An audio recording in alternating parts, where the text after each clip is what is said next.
So we've now got our second cooking demonstration of the day, and it's Mr. Steve Pott from the Globe Inn at Calthwaite and Calthwaite Hall, who's going to dazzle us with 3 dishes, I believe, today, is it? Hopefully, yeah, hopefully. So, hand it over to you, Steve. Yeah, cheers. So as I said, I'm Stephen from Calthwaite Hall in the Globe, down in the village, 5 minutes away. Nice little pub, country house hall with wedding venues, christenings, funerals, anything for large parties, large groups. So today I'm going to demonstrate and show off some local produce from a couple of companies, literally just across the road over there, Taylor Goat Company and Warrendale Waygu. So we'll do a couple of dishes with the Wagyu beef, a roasted fillet, which is part of the starter with beef tartare, beef fat croutons, using some of the local Eden Yard rapeseed oil. They've got a tent, pitched up in the tent in there.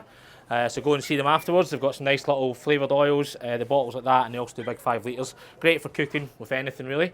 And then we've got some goat, which we're going to braise. We've braised down 24 hours, rolled it, set it with some Moroccan spices.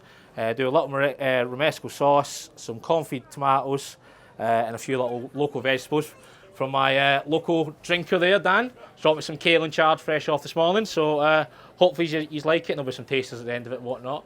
And bear with me, because it's been 3 years since we've done this one. Joys of COVID and the weather last year. But I'll crack on first with the beef. As I said, it comes from Warrendale Wagyu. I've got a whole fillet, which was donated to me yesterday, which is quite generous of them. I've got some fillet in the water bath at the moment, which is just cooking away at 56 degrees. So when it comes out, it should be nice and pink right through, nice and tender. And the fat and the inside of the Wagyu will break back into the meat. And then I've got the Chateaubriand, which is the top bit of the fillet, which we seared off, let it cool down, and we'll trim it all up, and that'll turn to beef tartare with a mixture of gherkins, capers and whatnot. But I'll talk you through everything as I go. I've done most of the prep already. See that I've given myself quite a few dishes to plate up. But we'll crack on first with the beef tartare, which I'm going to serve with some cheese crackers, which just made a little egg white, and then some local nasturtiums out of our garden and some lovage out of our garden as well at the hall. So first of all, I'll crack on with prepping and searing up, trimming up the beef tartare. So this is Chateaubriand. This is the best bit of the beef fillet, I'm told. It is off the top, so you have the big eye meat in there, joined into everything in there, and then we trim it all up, dice it all up in a little bowl, which I've got here. So I don't know if you've heard about sort of the Warrendale Wagyu. The gentleman who represents them is behind you at the back of the crowd there, Mr. Dickinson, Chris. Any questions that I can't answer, I'm sure he will to answer you with you. If I'm right, it's in Aldi Superstores? Yeah, Aldi. There you go. So you can pop down to your local Aldi in Penrith or Carlisle and pick some of it up. Reasonably priced, not too bad, depending on what sort of budget it is. Cheers, bud. So all we'll do is trim off all this brown meat on the outside, which is just seared off, and we sear it off because that stops any of the bacteria which is on the outside of the meat getting back into the meat when we cut it, which means it allows us to serve it raw. But any of the trim you take off, keep it, don't throw it away. If you roll it in a little bit of corn flour, mix it with some soya sauce and sweet chilli, and then just deep fry it, you get a nice little bit of crispy beef. Great with a little sort of pak choy salad, or just on its own as a little nibble. The joys of the fillet, it's the most tender piece of the meat, and with being the Wagyu as well, as you can see inside of it, you get a lot more marbling. So with a general beef fillet, we're quite just red, not a lot of colour, you've got a small bit of white in it.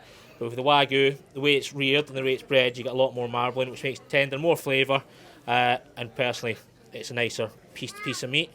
So we trim all that off.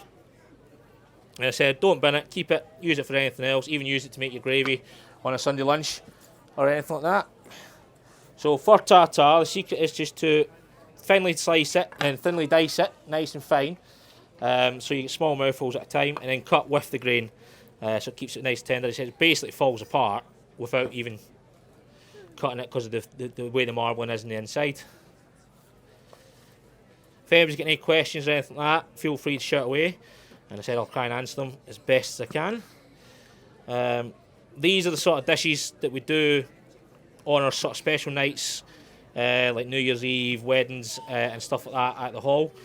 Just a bit different. I thought if I come up and just do pie and chips, it might be a bit boring for some people. So I thought I'd challenge myself, do something a bit different. The secret to beef tartare, and the best thing for it, is make sure that you keep the beef as cold as possible for as long as possible. So this has been in the fridge all night, and it's been in an ice box all morning, so it's still about 4 degrees. Anything over that, you don't really want to be eating it.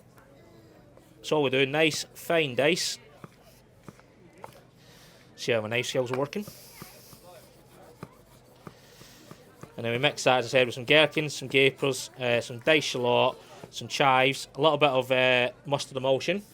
Just gives it a little bite inside it and helps bind the meat together. And then we serve that alongside the cheese crackers, some nasturtiums, and a little bit of lover's leaf. And I've also done some crispy kale, which Dan gave me this morning, of the sort of younger kale leaves, which just gives that nice little umami flavour and a bit of texture as well. That's for the cows. So yeah, but Chris is a company. How long have you been going now, Chris? He's not listening. Chris, how long have you been going now as a company? Warrendale? Yeah. About 6 years. Yeah, 6 years. Yeah. I remember he brought me some, when I was at Stony Beck, he brought me some burgers and that in the back door, said, I've just got into this new company, do you want to try some of the stuff? And I was like, yeah, crack on. Next thing I know, I bought a whole goat off him. There's about 500 partner farmers now. Right, yep. All over the country. Yep. So there's about 40,000 animals in the chain at the minute. And how do we make it from just a normal standard cow into your Wagyu? So Wagyu pretty much translates as Japanese cow. So the Wagyu is actually a breed of cattle, so it's a slow-growing breed with it's got higher fat content. So it's actually good fat, so it's monosaturated fat. Yeah. So when you cook it, the fat melts back Yes. in. So all the animals are 24 to 26 months of age. So if you take that to a normal sort of store animal, which is probably killed about 18 months. Yeah. Delivers into it's slow grown, predominantly sort of grass fed, and then finished on a sort of cereal, high starch diet. Any beer in that? Any beer in it? No, so that's actually Kobe beef. Yes. Yeah, so that's that's all done in Japan. Yeah. And for years there was an export ban. Right, yep. So it took some dodgy Australians, got a few on a boat one day, and then that's it. So it's now, I think it's the fastest growing breed in the UK. Yep. And what do they, is it just the standard, is Aberdeen Angus as a base, or is it? No, it's all the Holstein. So Right, yep. Holstein naturally marbles as well. Yep. So if you go down to London, a lot of high-end beef is sort of ex-dairy. So Right, it's yes. all split. It's all a Wagyu sire semen's put into a Holstein cow. So it's all 50% Wagyu. Right, okay. And if it was to be full Wagyu, that filler that you've got would be completely pink. Yes. So probably you'd only need a square. Yeah, I used to get some of the A5 Japanese Wagyu straight from Japan through a supplier, and yeah, a lot more expensive than what this is as well. I think we used to charge £40 for 40 grams, which isn't a lot. But no, it's a good produce. What have you got in the shops at Aldi and that? The burgers, steaks? Yes, it's all done by, it all goes to Dovecote Park, which is an abattoir in Yorkshire. Yeah. And they have created several products, so they've got all the steaks, burgers, and then they do roasting joints at Christmas. Yep. And then little things like pizzas, pies, you have biltong, you have the beef fat. Yeah. So they actually buy the whole animal and use it. Fair enough. There you go. There's your in-depth into the Warrendale Wagyu. And when he does the goat, we'll talk about his goat as well. So just quickly clean off my knife and clean my hands in this water at the back here. And then we'll finish off the tartare. So all I've done there is, when Chris was talking, is put some gherkins, capers, shallots and some chives, bit of the rapeseed oil, salt and pepper, and I'm just going to put some of this emulsion in it as well, just helps bind it. And you just give it a good mix through, and then we'll plate it up, put the garnish and all that on it.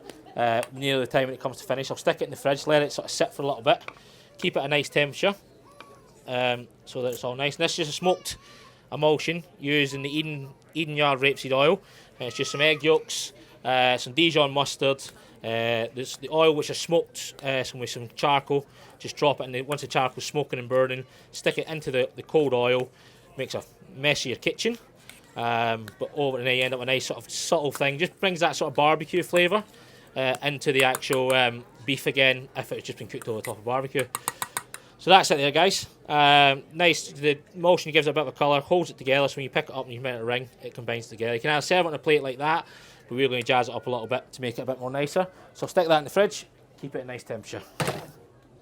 And I'll move on to the next part of the beef dish, which is the whole fillet, which I've got in the water bath. So I need to get a pan, hopefully, which is going to heat up. If I can find where I put my lighter. Too many pockets. There we go. See how long that takes to heat up.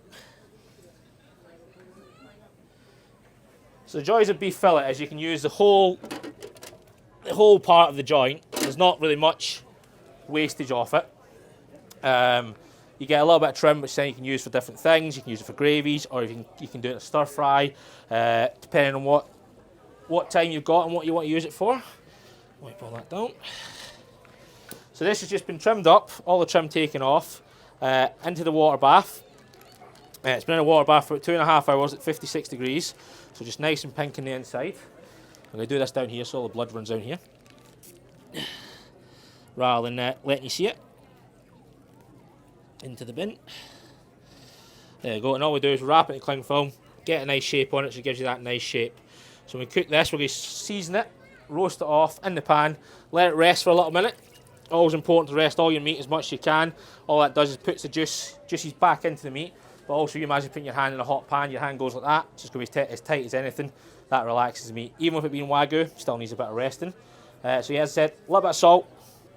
We use Maldon salt, which is nice, gives a nicer flavour, gives you a little crunch on the outside, and then we just use some fine pepper, so you're not getting big bits of peppercorn or that stuck in your teeth and getting a massive heat. And just find a little bit of pepper, or a pepper mill, either or. I left my pepper mill at work, just like so. And again, just going to use some of the rapeseed oil.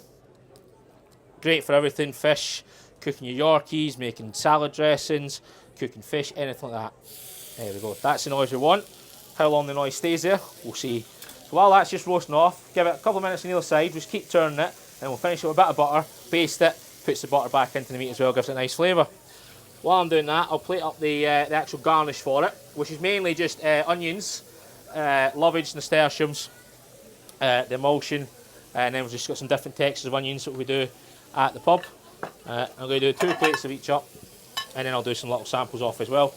So just going to start with the rapeseed emulsion on the bottom. Try and make my arms stop shaking. It's usually second nature plating up food, but when you've got loads of people watching at you, you seem to forget everything you're doing.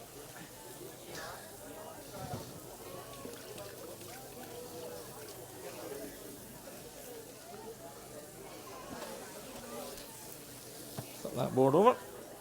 So we've got some pea shoots, some lovage, some onion jam, and where is my crispy chard leaf?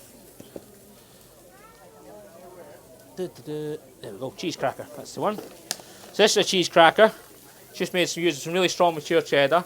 It's about 15 ounce of cheddar to 3 egg whites, blitz it really nice and smooth in a food processor or a stick blender, onto a couple of baking mats with some grease proof in a 170 oven for about 10 minutes with another tray on top of it.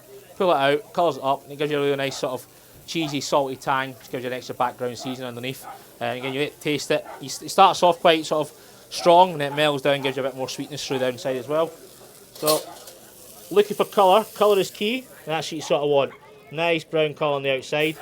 That gives it nice flavour on the outside, but it gives you a nice texture as well. And we just turn it round again.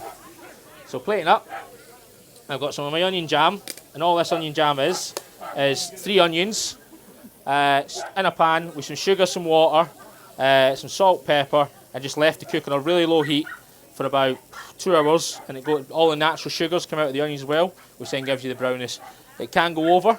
Thankfully I caught this one in time, once my chef reminded me. And all you want is a little spoonful of it, It's really sticky, really nice, and gives you a nice sort of background flavour, which works really well. Beef, onion is a great combination. Used to do this dish at a couple other places I've been at as well, and we used to use a full romesco onion, Roscoff onion, which is a little sweeter, smaller onions. We used to water bath them with some butter, some thyme, some garlic, some bay leaves, so they go really nice and tender. And then we roast them off heavily. And you get a really nice, sweet, soft onion, and a little bit of bitterness as well. There we go, again, there we go, nice bit of colour. Colour not burnt, that's what we want, caramelisation. And all I'm going to do is slice a couple of slices of that on the plate. And this is lovage, which Tony, the owner from Calthwaite Hall, picked for me the other day. He's been trying to get me to use it in his salads all the time. But the joys of lovage is it's quite strong. You don't need a lot of it. If you eat a lot of this, you'll probably be tasting of it for quite a few days. But it's got a nice celery, strong celery flavour. You can make it into oils, you can make it into emulsions, into dressings for salads. Finely chiffonaded, so really thinly sliced. Mixed through a little bit of salads. Great with cheese, all that sort of things.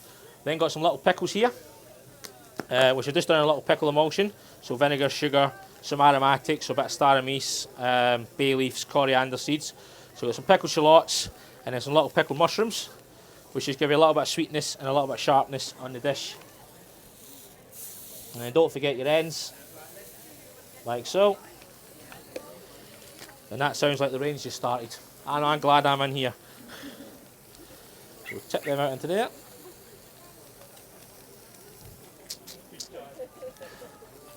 And again, there we go. How are we doing for time? I'll make the next things really quick. There we go. So let that sit and rest. And I'm just going to put a little bit of butter in this pan, take it off the heat, stop it burning. Let it just mix through, melt down, takes all the meat juices, any meat sinew, all this sort of flavour off the bottom. Put it back on the beef, pour it over it, that all goes back into it. So you're not losing any flavour, any of the fat that's come out of the Wagyu, which is what you want. But you just want a nice sort of golden brown, not too much colour, you don't want black. Burn rosette is a special word for it. And we pull that back over the top, and that just all goes back in to the dish. And we'll set that in the grass because it won't set the grass on fire. Turn that down. So yeah, so the little pickled mushrooms, pickled shallots, just to garnish this up. That'll take probably a couple of minutes resting, let all the juices settle back in. Ideally I'd try to give it 7 to 10 minutes, but with it being water bathed, we should get away with just a couple. So that can go over there. Like I said, yeah, just little pickled mushrooms. Get these in any supermarkets. They're great for pickling, great if you fry them whole as well. They come in like a little pot, break them into 4, deep fry them. Serve them a little bit of like aioli, garlic aioli, or just a fresh chili mayonnaise or something like that. Really nice, crispy up, really nice flavours. And then the shallots, and these have just been vat packed in our vat pack machine, so they put the vinegar straight into it rather than just sitting in a puddle of vinegar. It doesn't absorb as much in. The joys with dishes is you've got to try and keep your balance right as well, so you don't want to put loads of pickles and that on it, which will just deter from the beef. The main show star is the beef, and that's why we've got the actual roasted bit and the beef tartare, just to show you 2 different ways you can do it. Great for the beef tartare is great as a show-off piece for house parties.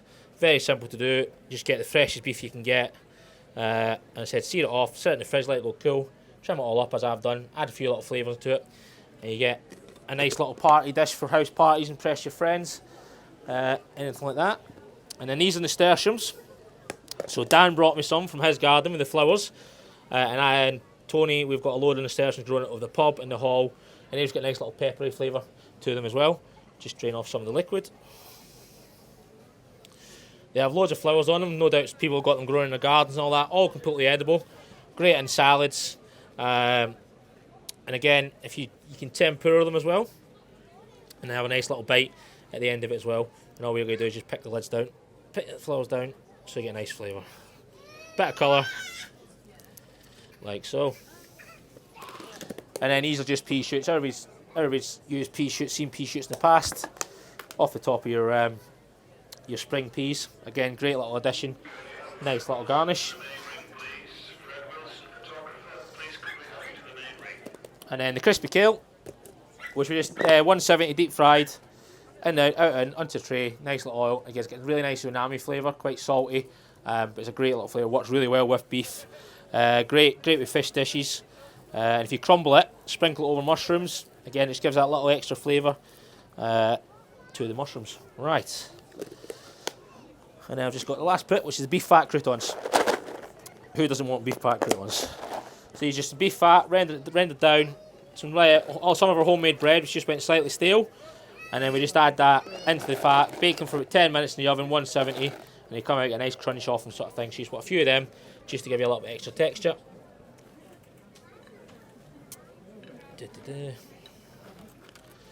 Like so. Is everybody still awake, or have I put everybody to sleep yet? I'm going to say that's a yes then. Okay, and while we're just letting that beef finish resting, we'll plate up the tartare at the same time.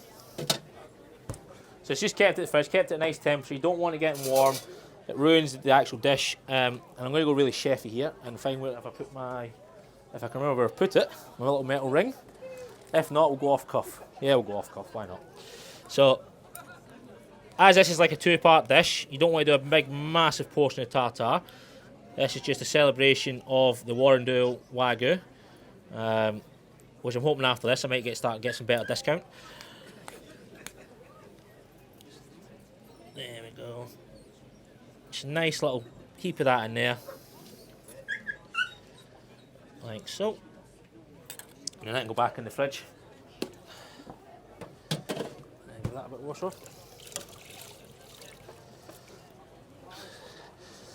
Bit more with emulsion.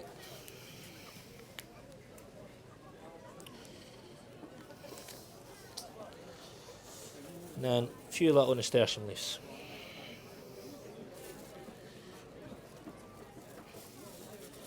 Like so. And then we just cover it with the cheese cracker. That's the tartare part of it. Then our beef. Just drain it off. So, chef's perks, you get the end of the meat. That's always the chef's bit from in the kitchen. And then what you got some nice pink meat. The water bath makes it so consistent.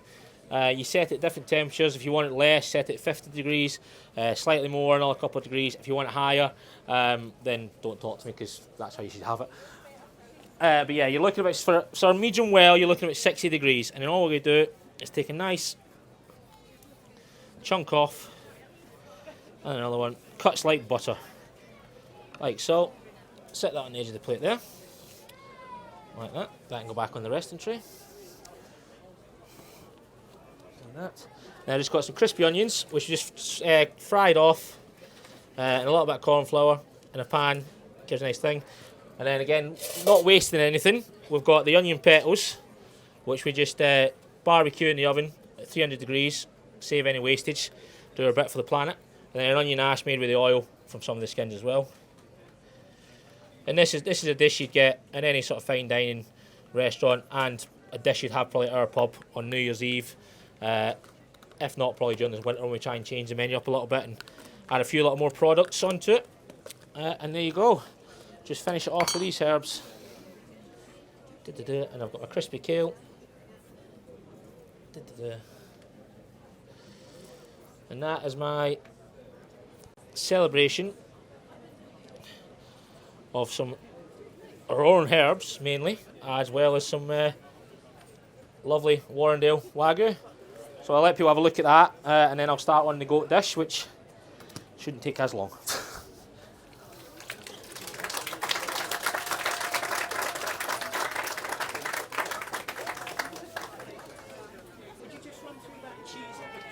Cheese cracker, yeah. So it's all the recipes we're going to do. We're going to put up on the social media in the next week or so. So if you follow the Globe banner at Calthwaite Hall, you'll be able to find all the recipes. But it's 15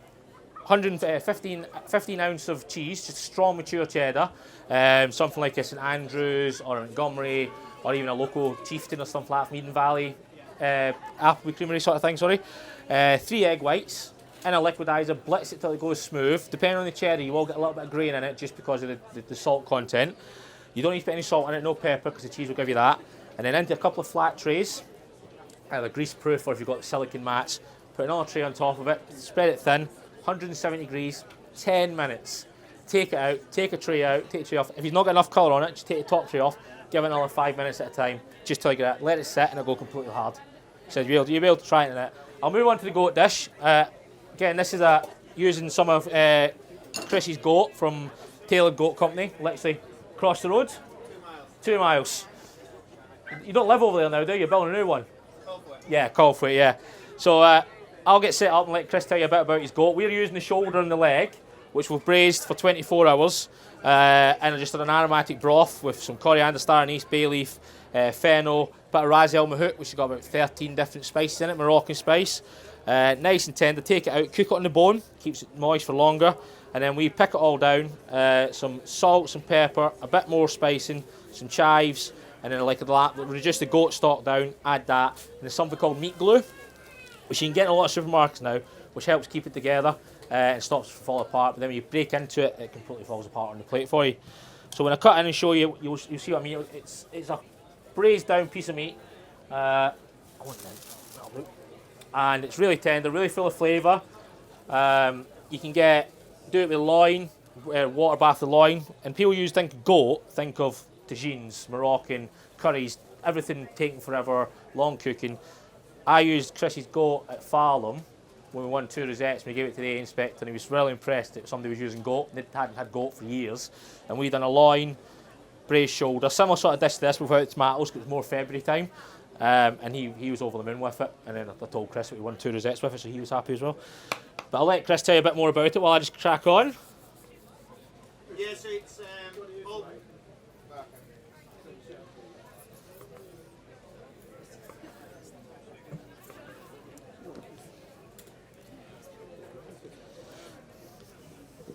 Hello. Got a loud voice, so... yes, so it's all produced just at Hutton End there, so couldn't be any more local. So yeah, we've been going about 6 years with goat. So we've got about 300 goats on farm, mainly supplying sort of high-end customers. We've always had goats on the farm. My mum got into rare breed goats about 25 years ago. And then when I was working for the National Farmers Union, I went to see a guy and he had some of these ball goats, so like a South African meat goat. And yeah, I quite liked the sort of look of them and thought I could maybe make a business out of that. And luckily, someone advertised on Facebook that we're going back to Africa. And 2 weeks later, 120 goats turned up. So yeah, always we wanted to jump in at the deep end. But yeah, so all my goat is it's all slaughtered between sort of 7 and 10 months old. So people often think goat's very tough, but that's probably they've had it in a curry house in Glasgow, and it's probably an old billy goat that's about 5 to 6 years old. So there is a good market for goat, the cull goat market, so the ethnic market by them. But mine is very similar to lamb, so it's completely comparable to lamb, slaughtered below a year. Then the meat begins to tin. So yeah, that's that. It's grass fed again, a bit like the Wagyu, and then the fed a cereal diet to get that weight up. It all goes mainly down to London, but also got some fantastic local suppliers. So Cranston's have supported me right from the start. So they've always got it. Often with goat, some people do think, oh, they can get it cheaper. So unfortunately, people then get a lower product because they start using cull goat because they can get it cheaper. But good people support you and keep going with you in constant supply. This next year, we're just starting to go into ready meals. So often with goat, people like it. It's not really an acquired taste. If you like lamb or you like beef, you will enjoy it. But people don't know how to cook it, so we've got some ready meals that have been devised with a company down in Morecambe, all from Fine Foods, that are going into retail, national retail next year. So yeah, so they'll be a bit like any sort of frozen ready meal, freeze for, and then you cook them. So that's the sort of next evolvement of the goat meat business. Thank you very much, sir. There you go. Any questions? Yeah, Dad get a cheaper price now. Well, that was free, so you can't get it. Ah, well, I mean for the pub. Of course. Yeah. So yeah, so as Chris said, it's cooking it can be the issue. That's why for the loin we use the water bath, because it breaks everything down, it makes it a lot tender. It takes a lot longer to cook in the water bath than lamb loin, but it breaks it right down, makes it nice and mellow. Great little colour outside. We used to roll us in ras el mahout and some harissa paste, which gives a little bit of spice and a bit of kick background flavour. In the water bath, about 6 hours, about 60 degrees, and it'll still come out nice and pink, but it makes it nice and tender, so you can experience it without being tough. And if you have goat once and it's tough, you probably won't have it again. Same with the slow cooking. That was 100 degrees in the oven for 12 hours in a braising mixture out. And when you say try it, it's got texture, but it's still nice and tender, and it holds together quite well. As I said, you got the way it comes out when we've rolled it and pressed it. You can see all the different sort of things. So your finer meat in there will be your shoulder, and the more chunkier bits of your leg. Shoulder breaks down a lot easier than what the leg does, but it gives you a nice sort of texture contrast on the dish. It's a great product. Yeah, the one thing both with goat and Wagyu is I'm quite selective, especially with goat, of what different chefs that have it actually, because like Steve said, if someone has it and it's rubbish, Yeah. and it's not cooked well, then they're going to think, well, that was crap. So a lot of it is down to how it's cooked and how it's done. And this particular dish I've had before and is fantastic. Yeah. So that's perfect colour on that, nice golden brown colour on that, nice bit of crispiness. Again, gives you a bit of texture, because inside the meat will be nice and soft, nice and tender. I've just got some Parmesan potato gnocchi on the back here, which we make at the pub. It's gluten free, which is great for anybody who's got allergies. We use potato starch rather than flour, makes it a lot lighter as well. Got some Parmesan in there, some salt, pepper, and just a couple of eggs. We bake our potatoes off, mashed potato in the oven, then put it through a potato ricer nice and fine, and then we mix all the other ingredients into a bowl and just treat it like pasta basically. Try not to overwork it, but then you get a nice golden brown colour on it when you've got enough gas on your stove. We'll change that pan over, there we go. And it only takes, you don't have to boil this gnocchi either, which is great, so it only takes about 5-6 minutes in a frying pan, and you get a nice fluffy inside, and nice texture on the outside. We'll just finish with a little bit of butter as well. I just need the gas to pick itself up, there we go. So this, usually put it in the oven for a couple of minutes, but as we don't have an oven, we'll just have to improvise. So I'm going to use some of the jus which we've just warmed up, pour that in the pan, and that'll just put the heat into the middle of it, but then it'll give you a nice sticky texture on the outside as well, and flavour it with the stock that the goat was cooked in. And then I'm just going to serve that with some tomatoes. I made a little romesco sauce, which is roasted red peppers just on the top of your gas ring, some toasted almonds, a bit of sherry vinegar, and then some of the Eden Yard rapeseed oil. And it's great. It's a nice little sauce to go with bread. We have it on our breadboard at the pub. Go with fish dishes as a dip for some chips and stuff like that. And all you do is just liquidize it in our, well, I do it in our expensive one, but in a nice little liquidizer, and you get a nice sort of texture. That gives a nice sweet, smoky flavour, which for goat and sort of the ingredients we're using at the moment works really well. Again, harks back to where most people will have goat, which is in Morocco, or Moroccan cuisine, and it's great. And then these tomatoes, we just do in the oil, again using the rapeseed oil, and under hot lights, or either in a hot cupboard or in a low temperature oven for about 12 hours, with some oil, salt, pepper, some herbs. And all we're doing is putting the heat back into the tomatoes, which brings out the natural sugars you get when they're out in the sunshine, instead of a bit sweeter tomato, rather than being a bog standard shop tomato sort of thing. So these are heirloom ones, which we get off the Isle of Man at the moment, and you just want a couple of each. I'll do different ones on different plates. You can be served cold or just at room temperature. You can blow torch, you can pan fry them, but it just gives you a nice bit of contrast on the dish with the hot and the cold sort of thing. We've then got some kale, and I've got some chard, which Dan brought me this morning. The rest of it's at the pub getting used tomorrow on lunchtime. Steve, do you think that your customers from Farnham and the Globe, do you think they want local produce? I think a lot more people are looking for it now. I was talking to Dan the other day about it, actually, about having a sort of allotment community scheme in the pub where they could just bring product they're growing in the garden and all that into the pub. We could put it on the menu as Sheila's cabbages or Rob's strawberries and all that. But then the local meat market around here especially, I don't think it's used enough. I think you can find more meat around here. Bigger suppliers need to be getting into it. And I love when I can use it and get availability, then definitely use it. I think customers want it now. They don't want the air miles. They don't want the story of it coming all the way from Ireland or Africa or whatever. So just add that in there just now and she will boil up, and that'll start act as our oven and give us that heat into the middle of the pan just while some gnocchi's finishing off. But yeah, for me, the more local produce you can get, the more local produce you use, it's great. And that's why Skelton Show is good as well, because you find all your local suppliers in the tent, and it's great for them, great for the customers to see. And why not? Why not? So this is the kale. What's the name of it? Do you remember the name of it? What Russian purple we'll go with, yeah. So there's that many variations of kale. This one's really nice. That's the one we deep fried as well. These are the bigger leaves. So you're going to drip it into this water and just slightly wilt it down. And then we've got the charred leaf as well, which wants to take the gnocchi out here. I'm just going to throw in there a bit of butter and wilt that down as well. So 2 different variations, 2 different flavours. And they're great. Straight in a frying pan kale is fantastic. Gives it a nice bit of crispiness. And then that, I'm now Steve, one thing I was wondering with chefs, where do you get your inspiration from your menu from? Your dishes?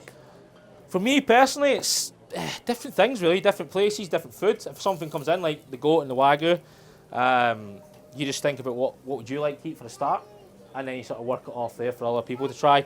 Other chefs, the outside, and actually just walking around. Like you can walk around our neck of the woods, Calthwaite and all that, and there's brambles growing on the trees. There's figs, there's damsons, there's apples, gooseberries, you name it, and it's sort of in the hedgerows. So that gives you information. And the key to it is just keeping it, as he says with all these ingredients, as simple as you can, and let the ingredients do the talking. And that for me is what you want and what people need. But then you also come out to a restaurant for something a bit fancier, which is why you have something like this. Other than these, obviously 2 fantastic products. But what else if you were to cook a special dish? What would you? If you had a dinner party, what would you be doing? Venison's usually my go-to one. Venison Wellington, mushroom duck sail on the outside, that sort of thing.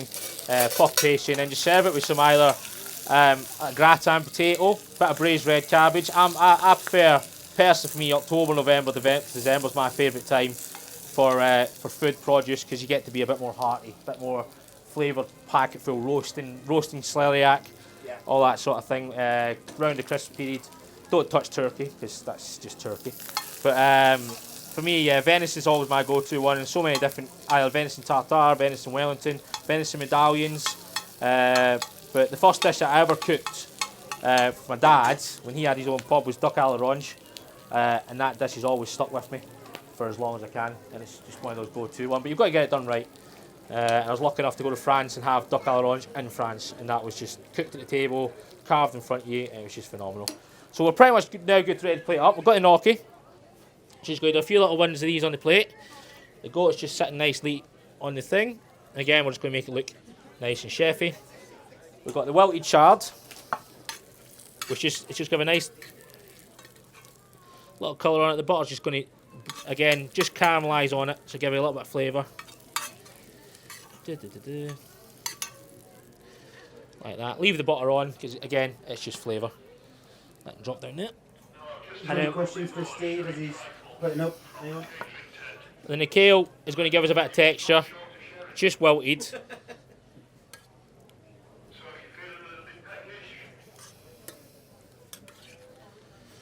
There we go.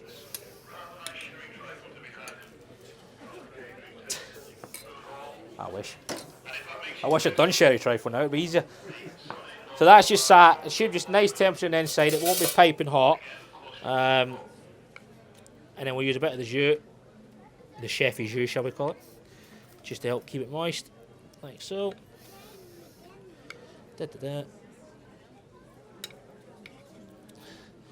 This dish probably will end up at the pub now in the next couple of weeks, because it works quite well as a sort of upper class pub dish, shall we say, rather than your fish and chips, but still quite a hearty dish.